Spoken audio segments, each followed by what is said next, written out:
பகவான் ஸ்ரீராமகிருஷ்ணரின் உபதேசங்கள். முக்தர்கள் சாதுக்களைப் போல், மகான்களைப் போல். இவர்கள் காமினி காஞ்சன ஆசையால் கட்டுப்படாதவர்கள். இவர்களின் மனதில் உலகியல் இல்லை. இவர்கள் எப்போதும் எம்பெருமானின் திருவடிகளை சிந்தித்து கொண்டிருக்கிறார்கள்.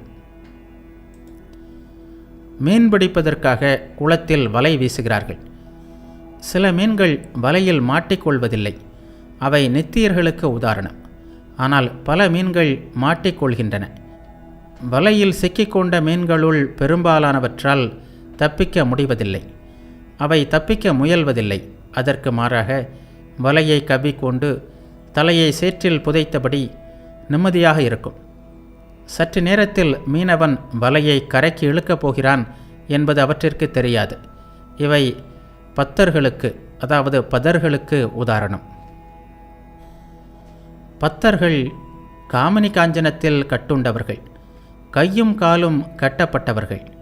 காமினி காஞ்சனத்தால் தான் வாழ்க்கையில் இன்பம் கிடைக்கும் என்று நினைக்கிறார்கள். இவர்களுக்கு கடவுள் பயமே கிடையாது.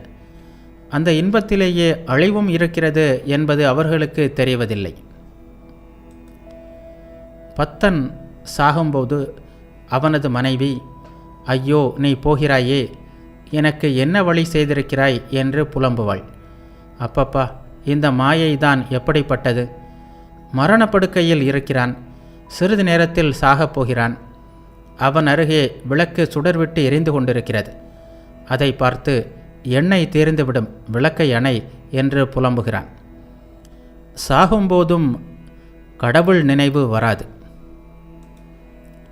உலகியல் மக்கள், பத்தர்கள் அதாவது பதர்கள், வம்பளப்பார்கள் அல்லது பயனற்ற வேலைகளை செய்வார்கள்.